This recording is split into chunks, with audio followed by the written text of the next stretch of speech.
DYFI ಜಿಂದಾಬಾದ್, ಯುವಜನ ಶಕ್ತಿ ಜಿಂದಾಬಾದ್, ಐಕ್ಯ ಶಕ್ತಿ ಜಿಂದಾಬಾದ್.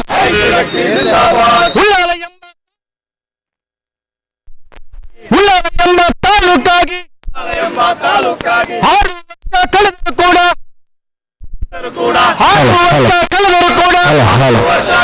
ಕೂಡ ತಾಲೂಕು ಆಸ್ಪತ್ರೆ ಯಾಕಾಗಿಲ್ಲ, ತಾಲೂಕು ಆಸ್ಪತ್ರೆ ಯಾಕಾಗಿಲ್ಲ? ಉತ್ತರ ಹೇಳಿ ಶಾಸಕರೇ, ಉತ್ತರ ಹೇಳಿ ಮಂತ್ರಿಗಳೇ. ಇನ್ಕ್ವಿಲಾಬ್ ಜಿಂದಾಬಾದ್, ಡಿವೈಎಫ್ಐ ಜಿಂದಾಬಾದ್, ಯುವಜನ ಶಕ್ತಿ ಜಿಂದಾಬಾದ್, ಐಕ್ಯ ಶಕ್ತಿ ಜಿಂದಾಬಾದ್.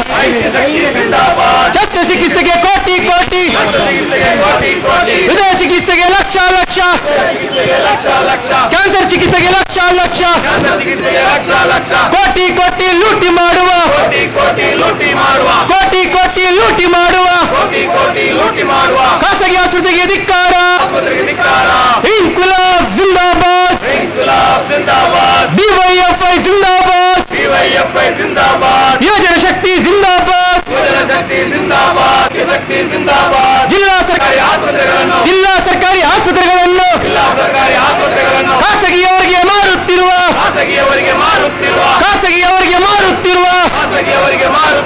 ರಾಜ್ಯ ಸರ್ಕಾರಕ್ಕೆ ಧಿಕ್ಕಾರ,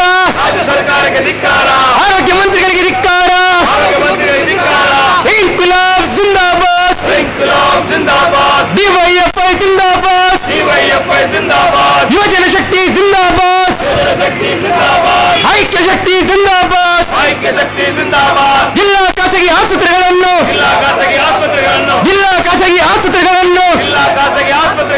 ನಿಯಂತ್ರಿಸಲು ಆಗದೇ ಇದ್ದರೆ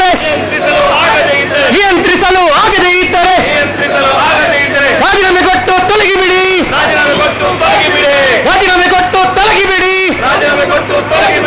ಇನ್ಕ್ವಿಲಾಬ್ ಜಿಂದಾಬಾದ್, ಡಿವೈಎಫ್ಐ ಜಿಂದಾಬಾದ್, ಯುವಜನ ಶಕ್ತಿ ಜಿಂದಾಬಾದ್, ಐಕ್ಯ ಶಕ್ತಿ ಜಿಂದಾಬಾದ್. ಜಿಲ್ಲಾ ವೆಲ್ಲಕ್ ಆಸ್ಪತ್ರೆಯನ್ನು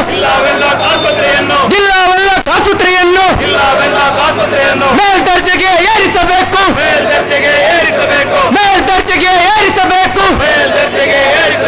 ಜಯದೇವದ ಘಟಕವನ್ನು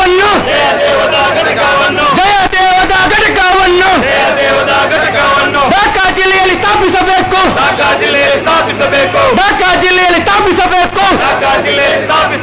ಕಿತ್ತೂರಿ ಕ್ಯಾನ್ಸರ್ ಆಸ್ಪತ್ರೆಯನ್ನು ಜಿಲ್ಲೆಗೆ ಮಂಜೂರು ಮಾಡಲೇಬೇಕು,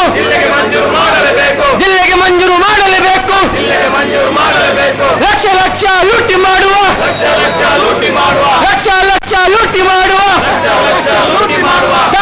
ಖಾಸಗಿ ಆಸ್ಪತ್ರೆಯನ್ನು ನಿಯಂತ್ರಿಸಬೇಕು. ಇನ್ಕ್ವಿಲಾಬ್ ಜಿಂದಾಬಾದ್, ಡಿವೈಎಫ್ಐ ಜಿಂದಾಬಾದ್, ಯುವಜನ ಶಕ್ತಿ ಜಿಂದಾಬಾದ್, ಐಕ್ಯ ಶಕ್ತಿ ಜಿಂದಾಬಾದ್. ಉಳ್ಳಾಲ ಎಂಬ ತಾಲೂಕಾಗಿ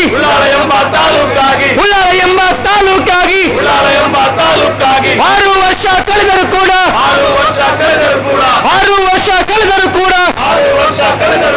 ತಾಲೂಕು ಆಸ್ಪತ್ರೆ ಯಾಕಾಗಿಲ್ಲ?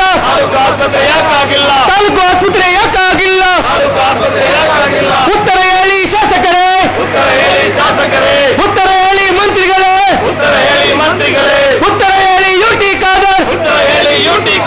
ಇನ್ಕ್ವಿಲಾಬ್ ಜಿಂದಾಬಾದ್, ಡಿವೈಎಫ್ಐ ಜಿಂದಾಬಾದ್, ಯುವಜನ ಶಕ್ತಿ ಜಿಂದಾಬಾದ್, ಐಕ್ಯ ಶಕ್ತಿ ಜಿಂದಾಬಾದ್. ಆತ್ಮೀಯ ದೇರ್ಲಘಟ್ಟ ಭಾಗದ ಮಹಾಜನ ಬಂಧುಗಳು, ಡಿವೈಎಫ್ಐ ಉಳ್ಳಾಲ ತಾಲೂಕುದ ಸಮಿತಿಯ ನೇತೃತ್ವದಲ್ಲಿ ಉಳ್ಳಾಲ ತಾಲೂಕಿಗೂ 100 ಬೆಡ್ಡಿದ ಸರ್ಕಾರಿ ತಾಲೂಕು ಆಸ್ಪತ್ರೆ ಮಂಜೂರು ಮಲ್ಪಡು ಬಂದಿದೆ. ಇಲ್ಲಿ ಬೇಡಿಕೆ ಇದ್ದು ದೇರ್ಲಘಟ್ಟ ಭಾಗದ ನಮ್ಮ ಪ್ರತಿಭಟನೆ ಮಲ್ತೊಂದಿಲ್ಲ ಬಂಧುಲೆ. ಉಳ್ಳಾಲ ತಾಲೂಕಾದ 5 ವರ್ಷ ಕರಿಂಡಲ ಇಡಗೊಂಡಿ ಸರ್ಕಾರಿ ತಾಲೂಕು ಆಸ್ಪತ್ರೆ ಬೈಚಿ ಮೂಲು ಖಾಸಗಿ ಆಸ್ಪತ್ರೆಗಳು ಮಲ್ಪುನಂಚಿನ ಲೋಟಿರಿ ಆಸ್ಪತ್ರೆ ಬಿಲ್ಲು ಕಟ್ಟಡ ಒಂದ ಬಡ ಜನಕ್ಕೂ ಇನ್ನು ಸೋಷಿಯಲ್ ಮೀಡಿಯಾ ನಟ್ಟಂಚಿನ ಪರಿಸ್ಥಿತಿ ಬೈದನು. ಇದೇ ಪರಿಸರ 1 ಕಿಲೋಮೀಟರ್ ಡಿಸ್ಟೆನ್ಸ್ 4 ಖಾಸಗಿ ಮೆಡಿಕಲ್ ಕಾಲೇಜುಗಳ ಈ ಖಾಸಗಿ ಮೆಡಿಕಲ್ ಕಾಲೇಜಿಗೆ ಹಲವಾರು ರೀತಿಯ ಬಡ ಜನಗಳ ಜೀವನ ಮೂಲು ಬಲಿಪಡೆಯೊಂದು ಲಾಸ್ಟ್ಗೆ ಪುನಲ ಕೊರ್ಪುಜರಿ ಕಾಸು ಕಟ್ಟದ್ದೆ ಅಂಚಿನ ಪರಿಸ್ಥಿತಿ ಈ ಉಳ್ಳಾಲ ತಾಲೂಕು ನಿರ್ಮಾಣ ಆತು ಮೂಲು ಪುಣಂಚಿನ ಉಳ್ಳಾಲ ಸಮುದಾಯ ಆಸ್ಪತ್ರೆ ಅದಕ್ಕೂ ಹರೇಕಳದ ಗ್ರಾಮೀಣ ಆಸ್ಪತ್ರೆ ಅದಕ್ಕೂ ಮುಡಿಪುದ ಪ್ರಾಥಮಿಕ ಆರೋಗ್ಯ ಕೇಂದ್ರ ಅದಕ್ಕೂ ಇಂಚಿನ ಹಲವಾರು ಪ್ರಾಥಮಿಕ ಆರೋಗ್ಯ ಕೇಂದ್ರಗಳೇ ಪೂರಾ ಈ ಖಾಸಗಿಗಳಿಗೆ ಮಾರ್ದು ಬಿಡ್ತೇವೆ ಈ ಖಾಸಗೀಕರಣದ ಪರಿಣಾಮವಾದ ಇಲ್ಲಿ ಬಡ ಜನಕ್ಕಳು ಒಂಜಿ ಆಸ್ಪತ್ರೆಗೆ ಖಾಸಗಿ ಆಸ್ಪತ್ರೆ ಪೂರ ನಟ್ಟೊಂದು ಪುಣಂಚಿನ ಪರಿಸ್ಥಿತಿ ನಿರ್ಮಾಣ ಆತು ಅಂಚಾದ ಪುನಗ ಈ ತಾಲೂಕಿಗೂ ಒಂದು 100 ಬೆಡ್ದ ಸರ್ಕಾರಿ ಆಸ್ಪತ್ರೆ ಬರೋಡು ಬಂದದ್ದು ಬೇಡಿಕೆ ಒಂದು ಇನ್ನು ಇದೆಲ್ಲ ಕಟ್ಟರೆ ನಮ್ಮ ಪ್ರತಿಭಟನೆ ಮತ್ತೊಂದಿಲ್ಲ ಈ ಪ್ರತಿಭಟನೆ ಡಿವೈಎಫ್ಐದ ಜಿಲ್ಲಾ ಅಧ್ಯಕ್ಷರಾಯನಂಚಿನ BK ಇಮ್ತಿಯಾಜುಲ್ಲರಿ ಅರೆಗಣಿಗಳ ಮಾತೆಲ್ಲ ಪರವಾದ ಹಾರ್ದಿಕವಾದ ಸ್ವಾಗತ ಮತ್ತೊಂದಿಲ್ಲ ಅಂಚನೆ ಈ ಪ್ರತಿಭಟನೆ ಡಿವೈಎಫ್ಐ ಜಿಲ್ಲೆದ ಕಾರ್ಯದರ್ಶಿಯಾಗಿನ ಸಂತೋಷ್ ಬಜಾರುಲ್ಲರಿ ಅಂಚನೆ ಡಿವೈಎಫ್ಐ ಉಳ್ಳಾಲ ತಾಲೂಕುದ ಅಧ್ಯಕ್ಷರಾಯನಂಚಿನ ನಿತಿನ್ ಕುತ್ತಾರುಲ್ಲರಿ ಉಪಾಧ್ಯಕ್ಷರಾಯಂಚಿನ ರಜಾಕ್ ಮುಡಿಪುಲ್ಲರಿ ಮಕ್ಕಳಿಗೆ ಮಾತೆಲ್ಲ ಸ್ವಾಗತ ಮತ್ತೊಂದಿಲ್ಲ ಅಂಚನೆ ಈ ಪ್ರತಿಭಟನೆ ಹರೇಕಳ ಗ್ರಾಮ ಪಂಚಾಯತ್ ಮಾಜಿ ಸದಸ್ಯರಾಯಂಚಿನ ಅಶ್ರಫ್ ಹರೇಕಳ ಮುನ್ನೂರು ಗ್ರಾಮ ಪಂಚಾಯತ್ ಮಾಜಿ ಅಧ್ಯಕ್ಷರಾಯಂಚಿನ ಮಹಾಬಲತಿ ತೆಪ್ಪಲಿಮಾರುಲ್ಲರಿ ಅಂಚನೆ ಡಿವೈಎಫ್ಐ ಮಂಟಪದ ಘಟಕದ ಅಧ್ಯಕ್ಷರಾಯಂಚಿನ ಶರೀಫ್ ಮಂಟಪದ ಉಳ್ಳರಿ ಕಾರ್ಮಿಕ ಮುಖಂಡರಾಯನಂಚಿನ ಇಬ್ರಾಹಿಂ ಮದಕೊಲ್ಲರಿ ಇಸ್ಮಾಯಿಲ್ ಸೈಟ್ ಉಳ್ಳರಿ ಸಾಮಾಜಿಕ ಕಾರ್ಯಕರ್ತರಾಯನಂಚಿನ ಅಬೂಬಕರ್ ಜಲೀಲರಿ ಅಂಚನೆ ಖಾದರ್ ಸಣ್ಣಬೈಲುಲ್ಲರಿ ಅಂಚನೆ ಮುನ್ನೂರು ಗ್ರಾಮ ಪಂಚಾಯತ್ ಮಾಜಿ ಸದಸ್ಯರಾಯನಂಚಿನ ಗಣೇಶ್ ಅಡ್ಯಂತ ಇಲ್ಲರಿ ಬೀದಿ ಬದಿ ವ್ಯಾಪಾರಸ್ಥರ ಸಂಘದ ಮುಖಂಡರಾಯನಂಚಿನ ಹಸನ್ ಕುದ್ರೋಳು ಇಲ್ಲರಿ ಮಕ್ಕಳಿಗೆ ಮಾತ್ರಲ್ಲ ಹಾರ್ದಿಕವಾಗಿ ಸ್ವಾಗತ ಮತ್ತೊಂದು ಅಂಚನೆ ಡಿವೈಎಫ್ಐ ಉಳ್ಳಾಲ ತಾಲೂಕುದ ಜೊತೆ ಕಾರ್ಯದರ್ಶಿಯಾಯನಂಚಿನ ಸುನೀಲ್ ತೇವಲು ಇಲ್ಲರಿ ಅಂಚನೆ ಸಂಕೇತ್ ಕುತ್ತಾರುಲ್ಲರಿ ವಿಕಾಸ್ ಕುತ್ತಾರುಲ್ಲರಿ ಮಕ್ಕಳಿಗೆ ಮಾತಾಡಲ್ಲ ಸ್ವಾಗತ ಬಂದು ಈ ಪ್ರತಿಭಟನೆ ಉದ್ದೇಶಿಸಿದೆ ಡಿವೈಎಫ್ಐ ಜಿಲ್ಲಾಧ್ಯಕ್ಷರಾಯಂಚಿನ BK ಇಮ್ತಿಯಾಜ್ ಮಾತಾಡಿ ಬಂದು ಕೇಳಿದ್ರು ಭಾಗವಹಿಸ್ತಾ ಇರುವಂತಹ ಎಲ್ಲ ಡಿವೈಎಫ್ಐನ ಪ್ರೀತಿಯ ಸಂಗಾತಿಗಳೇ, ವಿವಿಧ ಸಂಘಟನೆಗಳಿಂದ ಭಾಗವಹಿಸ್ತಾ ಇರುವಂತಹ ಮುಖಂಡರೇ, ದೇರಳಕಟ್ಟೆ ಪರಿಸರದ ಪ್ರಜ್ಞಾವಂತ ನಾಗರಿಕ ಬಂಧುಗಳೇ, ಈ ಪ್ರತಿಭಟನೆ ಒಂದು ವಾರದ ಹಿಂದೆ ಈ ಪ್ರತಿಭಟನೆಯನ್ನು ನಮ್ಮ ಡಿವೈಎಫ್ಐನ ಸಂಗಾತಿಗಳು ತೀರ್ಮಾನ ಮಾಡಿದರು. ಬಹುಶಃ ಈ ಪ್ರತಿಭಟನೆ ಮಾಡುವಂತಹ ಈ ಸಂದರ್ಭದಲ್ಲಿ ಉಳ್ಳಾಲದ ಕ್ಷೇತ್ರ ಬಹಳ ಸಂಭ್ರಮದ ಒಂದು ಆನಂದದ ಈ ಸಂಭ್ರಮವನ್ನು ನಾವು ಕಾಣ್ತಾ ಇದ್ದೇವೆ. ಕರ್ನಾಟಕ ರಾಜ್ಯದಲ್ಲಿ ಹೊಸದಾಗಿ ಒಂದು ಮಂತ್ರಿಮಂಡಲ DK ಶಿವಕುಮಾರ್ ಅವರ ನೇತೃತ್ವದಲ್ಲಿ ಜಾರಿಗೆ ಬಂದಿದೆ. ಈ ಮಂತ್ರಿಮಂಡಲದಲ್ಲಿ ಈ ಮಂಗಳೂರು ವಿಧಾನಸಭಾ ಕ್ಷೇತ್ರವನ್ನು ಪ್ರತಿನಿಧಿಸುವಂತಹ ಹಿಂದೆ ಸಭಾಧ್ಯಕ್ಷರಾಗಿದ್ದಂತಹ UT ಖಾದರ್ ಅವರು DK ಶಿವಕುಮಾರ್ ಅವರ ಮಂತ್ರಿಮಂಡಲದಲ್ಲಿ ಸಚಿವರಾಗಿದ್ದಾರೆ. ಮತ್ತು ನಾವಿವತ್ತೇನು ಬೇಡಿಕೆ ಇಟ್ಟು ಹೋರಾಟ ಮಾಡ್ತಾ ಇದ್ದೀವೋ ಆರೋಗ್ಯ ಇಲಾಖೆಯ ಸಚಿವರಾಗಿ ಅವರು ಇವತ್ತು ಅಧಿಕಾರವನ್ನು ಸ್ವೀಕರಿಸಿದ್ದಾರೆ. ಅವರಿಗೆ ಈ ಪ್ರತಿಭಟನೆ ಮೂಲಕ ನಾನು ಅಭಿನಂದನೆಯನ್ನು ಸಲ್ಲಿಸಲಿಕ್ಕೆ ನಾನು ಮೊದಲಿಗೆ ಇಷ್ಟಪಡ್ತೇನೆ. ಯಾಕೆಂದ್ರೆ ಇವತ್ತು ಬಹಳ ನಾವು ಕಳೆದ ಅನೇಕ ವರ್ಷಗಳಿಂದ ಡಿವೈಎಫ್ಐ ನೇತೃತ್ವದಲ್ಲಿ ಜಿಲ್ಲೆಯ ಜನರ ಸಾರ್ವಜನಿಕ ಆರೋಗ್ಯ ವ್ಯವಸ್ಥೆಯನ್ನು ಸರಿಪಡಿಸಬೇಕು ಅಂತ ಹೇಳಿ 2013ರಲ್ಲಿ UT ಖಾದರ್ ಅವರು ಆರೋಗ್ಯ ಮಂತ್ರಿ ಆಗಿದ್ದಂತಹ ಕಾಲದಲ್ಲೂ ಕೂಡ ನಾವು ಈ ಜಿಲ್ಲೆಯ ಆರೋಗ್ಯ ಸಮಸ್ಯೆಯನ್ನು ಪರಿಹರಿಸಲಿಕ್ಕಾಗಿ ನಾವು ಹೋರಾಟ ಮಾಡ್ತಾ ಇದ್ದೇವೆ. ಬಹುಶಃ ಗುಂಡೂರಾವ್ ಅವರು ಜಿಲ್ಲೆಯ ಉಸ್ತುವಾರಿ ಮಂತ್ರಿಗಳಾಗಿ ಈ ರಾಜ್ಯದ ಆರೋಗ್ಯ ಮಂತ್ರಿಗಳಾಗಿ ಈ ಜಿಲ್ಲೆಯಲ್ಲಿ ಕೆಲಸ ಮಾಡ್ತಾ ಇರುವಂತಹ ಸಂದರ್ಭದಲ್ಲಿ ಹೊಸ ಮಂತ್ರಿಮಂಡಲದಲ್ಲಿ ದಿನೇಶ್ ಗುಂಡೂರಾವ್ ಅವರಿಗೆ ಅವಕಾಶ ಸಿಕ್ಕಿಲ್ಲ. ಅವರ ಬದಲಿಗೆ UT ಖಾದರ್ ಅವರನ್ನ ಸಭಾಧ್ಯಕ್ಷ ಪೀಠದಿಂದ ಕೆಳಗಿಳಿಸಿ ಅವರನ್ನ ಆರೋಗ್ಯ ಸಚಿವರ ಸ್ಥಾನಕ್ಕೆ DK ಶಿವಕುಮಾರ್ ಅವರ ಮಂತ್ರಿಮಂಡಲದಲ್ಲಿ ಅವಕಾಶ ಸಿಕ್ಕಿದೆ. ಬಹುಶಃ ದಿನೇಶ್ ಗುಂಡೂರಾವ್ ಅವರು ಅಧಿಕಾರದಲ್ಲಿದ್ದಂತಹ ಸಂದರ್ಭದಲ್ಲಿ ಈ ಜಿಲ್ಲೆಯ ಆರೋಗ್ಯ ಸಮಸ್ಯೆಯನ್ನು ಬಗೆಹರಿಸುವ ಬದಲು, ಸಾರ್ವಜನಿಕ ಆರೋಗ್ಯ ವ್ಯವಸ್ಥೆಯನ್ನು ಬಲಪಡಿಸುವ ಬದಲು ಖಾಸಗಿಯವರಿಗೆ ಇಲ್ಲಿರ್ತಕ್ಕಂಥ ಪ್ರಾಥಮಿಕ ಆರೋಗ್ಯ ಕೇಂದ್ರಗಳನ್ನು ಖಾಸಗಿ ಆಸ್ಪತ್ರೆಗಳಿಗೆ ವಹಿಸಿಕೊಟ್ಟಿರ್ತಕ್ಕಂಥ ವಿಚಾರ ಈ ಜಿಲ್ಲೆಯಲ್ಲಿ ಅನೇಕ ಕಡೆ ಹೋರಾಟಗಳು ನಡೆದು ಅನೇಕ ಕಡೆ ದಿನೇಶ್ ಗುಂಡೂರಾವ್ ಅವರ ಕಾರ್ಯವೈಖರಿಯ ಬಗ್ಗೆ ಇವತ್ತು ಚರ್ಚೆಗಳಾದವು. ಈ ಚರ್ಚೆಗಳು ಆಗುವಂತ ಸಂದರ್ಭದಲ್ಲೇ ಈ ಜಿಲ್ಲೆಗೆ ಒಂದು ಆಶಾಕಿರಣವಾಗಿ ಈ ಜಿಲ್ಲೆಯ ಜನರ ಆರೋಗ್ಯದ ಸಮಸ್ಯೆಗಳು ಬಗೆಹರಿಸಬೇಕು ಅನ್ನುವ ಕಾರಣಕ್ಕಾಗಿ ಬಹುಶಃ DK ಶಿವಕುಮಾರ್ ಅವರು UT ಖಾದರ್ ಅವರನ್ನ ಆರೋಗ್ಯ ಮಂತ್ರಿಯಾಗಿ ಮಾಡಿದ್ದಾರೆ ಅನ್ನುವಂಥದ್ದು ನಮ್ಮ ಭಾವನೆ. ಯಾಕೆಂತ ಹೇಳಿದ್ರೆ 2 ದಿವಸ ಹಿಂದೆ ಮಂತ್ರಿಮಂಡಲದಲ್ಲಿ ಪ್ರಮಾಣ ವಚನ ಸ್ವೀಕಾರ ಮಾಡುವುದಕ್ಕಿಂತ ಮುಂಚೆ UT ಖಾದರ್ ಅವರು ಹೇಳಿರ್ತಕ್ಕಂಥ ಅಂತಕ್ಕಂಥ ಒಂದು ಹೇಳಿಕೆ ಈ ಪ್ರತಿಭಟನೆಯಲ್ಲಿ ನಾನು ಉಲ್ಲೇಖ ಮಾಡಲಿಕ್ಕೆ ಬಯಸ್ತೇನೆ. ಸರ್ಕಾರಕ್ಕೆ ಪ್ರಾಥಮಿಕ ಆರೋಗ್ಯ ಕೇಂದ್ರಗಳನ್ನು ನಡೆಸಲಾಗದಕ್ಕಾಗಿ ಖಾಸಗಿಯವರಿಗೆ ಕೊಟ್ಟಿದ್ದೇವೆ ಅಂತ ಹೇಳಿದಿರಿ. ಬಹುಶಃ ಸರ್ಕಾರದಲ್ಲಿ ಆಗದೇ ಇರುವುದಕ್ಕೆ ಕಾರಣ ಬಹುಶಃ ಇಂದಿನ ಸಚಿವರಾಗಿರ್ಬೋದು ಅಂತ ಹೇಳಿ ನಾನು ನಮ್ಮ ಯುಟಿ ಖಾದರ್ ಅವರ ಮಾತನ್ನು ನಾನು ಉಲ್ಲೇಖ ಮಾಡ್ತೀನಿ. ಬಹುಶಃ ನೀವು ಯುಟಿ ಖಾದರ್ ಅವರು ಆರೋಗ್ಯ ಮಂತ್ರಿಯಾಗಿ ಬಂದಿದ್ದೀರಿ. ಬಹುಶಃ ಏನು ದಿನೇಶ್ ಗುಂಡೂರಾವ್ ಅವರು ಏನು ಖಾಸಗಿ ಆಸ್ಪತ್ರೆಗಳಿಗೆ ಪ್ರಾಥಮಿಕ ಆರೋಗ್ಯ ಕೇಂದ್ರ ಕೊಡ್ತಕ್ಕಂಥ ಕರಾರನ್ನ ನೀವು ರದ್ದು ಮಾಡ್ತೀರಿ, ಆ ಒಪ್ಪಂದವನ್ನ ನೀವು ರದ್ದು ಮಾಡ್ತೀರಿ ಅನ್ನುವಂಥದ್ದು ನಾವು ಇವತ್ತು ಹೋರಾಟದ ಮೂಲಕ ಒತ್ತಾಯ ಮಾಡ್ತೀವಿ ಮತ್ತು ನಿಮ್ಮ ಮೇಲೆ ನಾವು ಭರವಸೆ ಇರ್ತೀವಿ. ಸಚಿವರಾಗಿ 2-3 ದಿವಸ ಆಗಿದೆ ಅಷ್ಟೇ. ಈ ಜಿಲ್ಲೆಯ ಜನರ ಆರೋಗ್ಯದ ವಿಚಾರಗಳಿಗೆ ಸಂಬಂಧಪಟ್ಟು ಈಗಾಗಲೇ ಈ ಜಿಲ್ಲೆಯಲ್ಲಿ 12 ಮೆಡಿಕಲ್ ಕಾಲೇಜುಗಳು ಸ್ಥಾಪನೆ ಆಗ್ತಾ ಇದೆ. ಈ 12 ಮೆಡಿಕಲ್ ಕಾಲೇಜುಗಳು ನಡಿಬೇಕಾದ್ರೆ ಅಲ್ಲಿ ರೋಗಿಗಳು ಬೇಕು. ರೋಗಿಗಳು ಎಲ್ಲಿಂದ ತರಬೇಕು? ಬೇರೆ ಜಿಲ್ಲೆಗಳಿಂದ ಆಮದು ಮಾಡ್ತಾರೆ, ಅದು ಸಾಕಾಗೋದಿಲ್ಲ. ಅದಕ್ಕಾಗಿ ಈ ಜಿಲ್ಲೆಯಲ್ಲಿರ್ತಕ್ಕಂಥ ಬಡವರು ಹೋಗುವಂತಹ ಪ್ರಾಥಮಿಕ ಆರೋಗ್ಯ ಕೇಂದ್ರಗಳಿಗೆ ಹೋಗಿ ಅಲ್ಲೇ ನಮ್ಮ ಮೆಡಿಕಲ್ ಕಾಲೇಜ್ ಆಸ್ಪತ್ರೆಯವರಿಗೆ ಕೊಟ್ಟರೆ ಅಲ್ಲಿಂದ ಹೈಜಾಕ್ ಮಾಡಿ ಅವರ ಮೆಡಿಕಲ್ ಕಾಲೇಜುಗಳಿಗೆ ರೋಗಿಗಳಿಗೆ ಅವಶ್ಯಕತೆ ಬಿದ್ದಂತಲ್ಲ ಅಥವಾ ರೋಗಿಗಳ ಅಭಾವವನ್ನು ಕೊರತೆಯನ್ನ ಸರಿದೂಗಿಸಲಾಗಿ ಮಾಡ್ತಾ ಇದ್ದಾರೆ. ಇದು ಸರಿಯಾದ ಕ್ರಮ ಅಲ್ಲ. ಯುಟಿ ಖಾದರ್ ಅವರೇ, ಇದನ್ನು ಸರಿಪಡಿಸಬೇಕು. ಈ ಜಿಲ್ಲೆಯಲ್ಲಿ ಈ ರಾಜ್ಯದಲ್ಲಿ 2ನೇ ಬಾರಿ ನೀವು ಆರೋಗ್ಯ ಮಂತ್ರಿಯಾಗಿ ಪ್ರಮಾಣ ವಚನ ಸ್ವೀಕಾರ ಮಾಡಿದ್ದೀರಿ. ಈ ಜಿಲ್ಲೆಯ ಬಡವರ ಮಕ್ಕಳು ಕಲೀಲಿಕ್ಕಾಗಿ ಮೊದಲನೇ ಅವಧಿಯಲ್ಲಿ ನಿಮಗೆ ಒಂದೇ ಒಂದು ಮೆಡಿಕಲ್ ಕಾಲೇಜನ್ನ, ಸರ್ಕಾರಿ ಮೆಡಿಕಲ್ ಕಾಲೇಜನ್ನ ತರಿಸಲಿಕ್ಕೆ ನಿಮಗೆ ಸಾಧ್ಯ ಆಗಿಲ್ಲ. 2ನೇ ಅವಧಿಯಲ್ಲಾದರೂ ಕೂಡ ಈ ಜಿಲ್ಲೆಯಲ್ಲಿ ಮೆಡಿಕಲ್ ಕಾಲೇಜನ್ನ ಬಡವರಿಗಾಗಿ, ಬಡವರ ಮಕ್ಕಳು ಕೂಡ ಡಾಕ್ಟರ್ ಆಗಬೇಕೆನ್ನುವ ಕಾರಣಕ್ಕಾಗಿ ಮೆಡಿಕಲ್ ಕಾಲೇಜನ್ನ ನೀವು ತರಬೇಕೆನ್ನುವಂಥದ್ದು ನಮ್ಮ ಒತ್ತಾಯ. ನೀವು ಮೆಡಿಕಲ್ ಕಾಲೇಜಿನ ಧನಿಗಳ ಪರವಾಗಿ, ಮೆಡಿಕಲ್ ಕಾಲೇಜಿನ ಧನಿಗಳಿಗಾಗಿ ನೀವು ಆರೋಗ್ಯ ಮಂತ್ರಿಯಾಗಿ ಇರಲಿಕ್ಕೆ ನಾವು ಬಯಸುವುದಿಲ್ಲ. ಈ ಜಿಲ್ಲೆಯ ಜನರ, ಈ ಜಿಲ್ಲೆಯ ಬಡವರಿಗಾಗಿ ಸಾರ್ವಜನಿಕ ಆರೋಗ್ಯ ವ್ಯವಸ್ಥೆಯನ್ನ ಬಲಪಡಿಸಲಿಕ್ಕಾಗಿ, ಬಡವರ ಜೇಬನ್ನ ಕತ್ತರಿ ಹಾಕ್ತಕ್ಕಂಥ ಖಾಸಗಿ ಆಸ್ಪತ್ರೆಗಳನ್ನ ಅವರನ್ನ ನಿಯಂತ್ರಣ ಮಾಡಲಿಕ್ಕಾಗಿ, ಅವರ ಹದ್ದುಬತ್ತಿನಲ್ಲಿ ಇಡ್ಲಿಕ್ಕಾಗಿ ನೀವು ಆರೋಗ್ಯ ಮಂತ್ರಿಯಾಗಿ ಇರಬೇಕು ಅಂತ ಹೇಳ್ಕೊಂಡು ಈ ಒಂದು ಸಂದರ್ಭ ಇವತ್ತು ದೀರ್ಘ ಭಾಷಣ ಮಾಡಲಿಕ್ಕೆ ಸಂದರ್ಭ ಅಲ್ಲ. ಮಳೆಯ ಈ ಸಂದರ್ಭದಲ್ಲೂ ಕೂಡ ಡಿವೈಎಫ್ಐನ ಉಳ್ಳಾಲದ ಸಂಗಾತಿಗಳು ಈ ಪ್ರತಿಭಟನೆಯನ್ನ ಹಮ್ಮಿಕೊಂಡದ್ದಕ್ಕಾಗಿ ನಾನು ನಮ್ಮ ಜಿಲ್ಲಾ ಸಮಿತಿ ಪರವಾಗಿ ಅಭಿನಂದನೆಯನ್ನ ಹೇಳ್ತಾ ಇನ್ನು ನನ್ನ ಮಾತಿಗೆ ನಾನು ವಿರಾಮ ಮಾಡ್ತೇನೆ. ಇನ್ಕಲಾಬ್ ಜಿಂದಾಬಾದ್, ಡಿವೈಎಫ್ಐ ಜಿಂದಾಬಾದ್. ನಮ್ಮ ಈ ಪ್ರತಿಭಟನೆ ಪ್ರಗತಿಪರ ಚಿಂತಕ ರಮೇಶ್ ಉಲ್ಲಾಲ್ ಅವರು ಅಂಚನೆ ಶೇಖರ್ ಕುಂದರ್ ಉಳ್ಳೇರು, ಬೊಕ್ಕ ಸಿರಾಜ್ BM ಉಳ್ಳೇರು, ಫಾರೂಕ್ ಕೊಣಾಜ್ ಉಳ್ಳೇರು, ಬಶೀರ್ ಲಚ್ಚಲ್ ಉಳ್ಳೇರು, ಇಮ್ರಾನ್ ಗಂಡಿ ಉಳ್ಳೇರು, ಭರತ್ ಕುತ್ತಾರ್ ಇಲ್ಲಿ ಮಕ್ಕಳು ಮಾತಾಡಿಲ್ಲ ಸ್ವಾಗತ ಮಾಡ್ಕೊಂಡು ದುಂಬಾಗ್ ಈ ಪ್ರತಿಭಟನೆ ಉದ್ದೇಶಿಸಿದ್ದು ಡಿವೈಎಫ್ಐ ಜಿಲ್ಲಾ ಕಾರ್ಯದರ್ಶಿ ನೆಂಚಿನ ಸಂತೋಷ್ ಬಜಾಲ್ ಬೇರೆ ಪಾತ್ರ ಕೇಳಿದ್ರು. ಪ್ರತಿಭಟನಾ ನೇತೃತ್ವ ವಹಿಸಿದಂತ ಡಿವೈಎಫ್ಐ ಉಳ್ಳಾಲ ತಾಲೂಕು ಸಮಿತಿ ಸದಸ್ಯರು, ಮುಖಂಡರು ಹಾಗೂ ಇಲ್ಲಿ ನಡೆದಿರ್ತಕ್ಕಂಥ ಡಿವೈಎಫ್ಐನ ಕಾರ್ಯಕರ್ತರು ಹಾಗೂ ಪ್ರಜ್ಞಾವಂತ ನಾಗರಿಕರು, ಬೇರಲಕಟ್ಟೆಯ ವಿವಿಧ ಜನವಿಭಾಗದ ಬಂಧುಗಳು, ಹಲವಾರು ಅಂಶದ ಬಗ್ಗೆ ಈಗಾಗಲೇ BK ಇಮ್ತಿಯಾಜ್ ಅವರು ಅಭಿಪ್ರಾಯ ವ್ಯಕ್ತಪಡಿಸಿದರು. ಡಿವೈಎಫ್ಐ ಕಳೆದ 3 ದಶಕಗಳಿಂದ ಸರ್ಕಾರಿ ಆಸ್ಪತ್ರೆಗಳನ್ನು ಬಲಪಡಿಸಬೇಕು, ಖಾಸಗಿ ಆಸ್ಪತ್ರೆಗಳನ್ನು ನಿಯಂತ್ರಣ ಮಾಡಬೇಕೆಂಬ ಹೋರಾಟವನ್ನು ಕೈಗೆತ್ತಿಕೊಂಡು ನಿರಂತರವಾದ ಬೇಡಿಕೆಗಳನ್ನು ಸರ್ಕಾರದ ಮುಂದಿಟ್ಕೊಂಡು ಬರ್ತಾ ಇದೆ.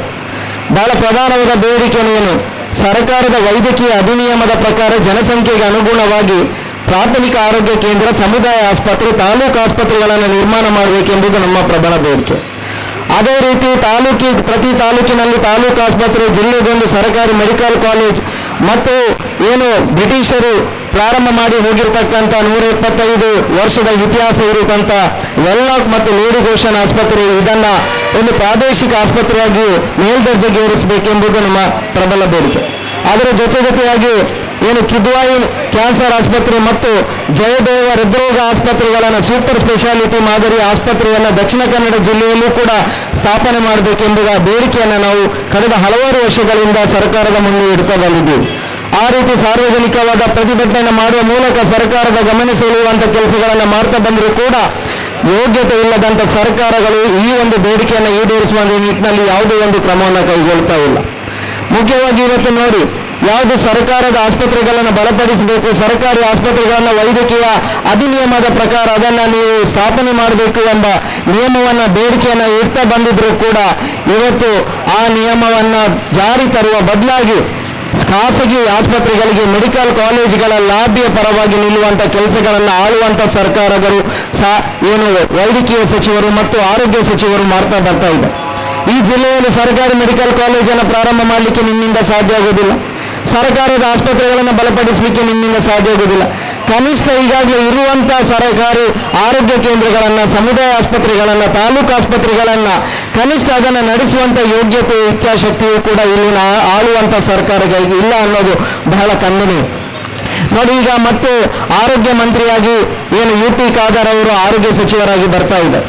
ಹಿಂದೂ ಕೂಡ ಆರೋಗ್ಯ ಸಚಿವರಾಗಿದ್ದಂಥ ಸಂದರ್ಭದಲ್ಲಿ ಬಹಳಷ್ಟು ನಿರೀಕ್ಷೆ ಇತ್ತು, ಈ ಜಿಲ್ಲೆಯ ಜನರಿಗೆ ಬಹಳಷ್ಟು ನಿರೀಕ್ಷೆ ಇತ್ತು. ಆದರೆ ಆ ಸಂದರ್ಭದಲ್ಲಿ ನಮ್ಮ ನಿರೀಕ್ಷೆ ಎಲ್ಲವೂ ಕೂಡ ಹುಸಿಯಾಯಿತು. ಈಗ ಮತ್ತೆ ಅವರು ಆರೋಗ್ಯ ಮಂತ್ರಿಯಾಗಿ ಏನು ಸಾಧನೆ ಮಾಡಲಿಕ್ಕಿದ್ದಾರೆ ಅನ್ನೋದನ್ನು ನೋಡಿದರೆ ನಮಗಂತೂ ಖಂಡಿತವಾಗಿ ಅವರ ಬೇರೆ ನಂಬಿಕೆ ಬರ್ತಾ ಇಲ್ಲ.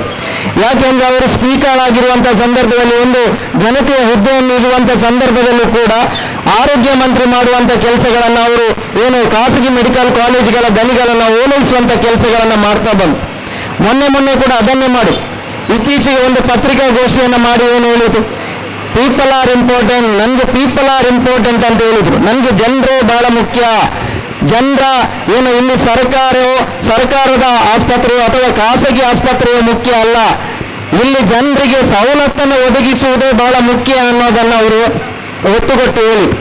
ಅಂದರೆ ಪೀಪಲ್ ಆರ್ ಇಂಪಾರ್ಟೆಂಟ್ ಅಂದರೆ ನಮಗೂ ಕೂಡ ಪೀಪಲ್ ಆರ್ ಇಂಪಾರ್ಟೆಂಟ್.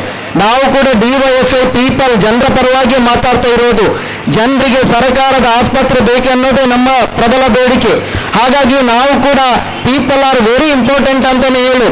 ಆದರೆ ಪೀಪಲ್ ಆರ್ ಇಂಪಾರ್ಟೆಂಟ್ ಅಂತ ಹೇಳಿ ನೀವು ಪೀಪಲ್ಗೆ ಏನು ಮಾಡ್ತಾ ಇದ್ದೀರಾ, ಜನರಿಗೆ ಏನು ಕೊಟ್ಟಿದ್ದೀರಾ? ನಿಮ್ಮ ಕ್ಷೇತ್ರದ ಬಗ್ಗೆನೇ ನಾವು ಮಾತಾಡುವ. ನಿಮ್ಮ ಈ ಉಳ್ಳಾಲ ವಿಧಾನಸಭಾ ಕ್ಷೇತ್ರ, ಏನು ಮಂಗಳೂರು ವಿಧಾನಸಭಾ ಕ್ಷೇತ್ರ ಅಂತ ಇದೆಯಲ್ಲ, ಇಲ್ಲಿ ಒಂದಾದರೂ ಸರ್ಕಾರಿ ತಾಲೂಕು ಆಸ್ಪತ್ರೆ ಇದೆಯಾ? ಆದರೂ ಕೂಡ ನಮಗೆ ಜನರೇ ಮುಖ್ಯ, ಪೀಪಲ್ ಆರ್ ಇಂಪಾರ್ಟೆಂಟ್. ಆದರೆ ಒಂದು ತಾಲೂಕು ಆಸ್ಪತ್ರೆ ಇಲ್ಲ.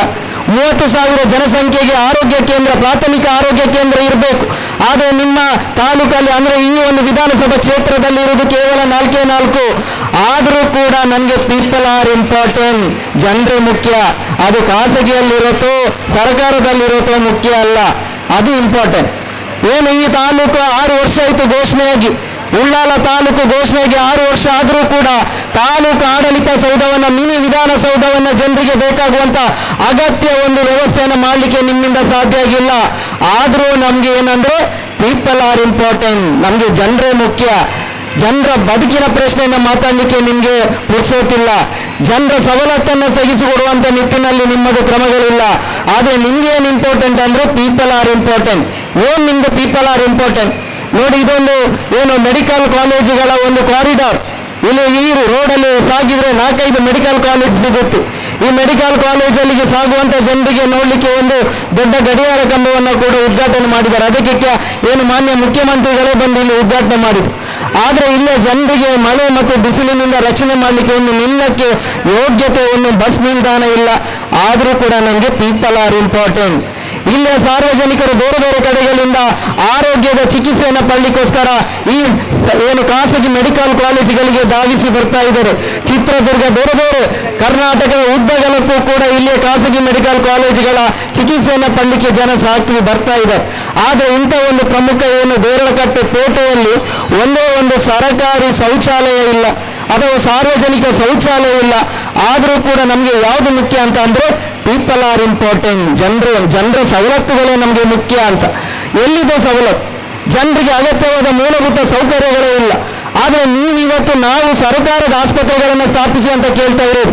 ಈ ತಾಲೂಕಿಗೊಂದು ತಾಲೂಕು ಆಸ್ಪತ್ರೆ, 100 ಬೆಡ್ಡಿನ ಆಸ್ಪತ್ರೆ ಕೊಡಿ ಅಂತ ಕೇಳ್ತಾ ಇರೋದು.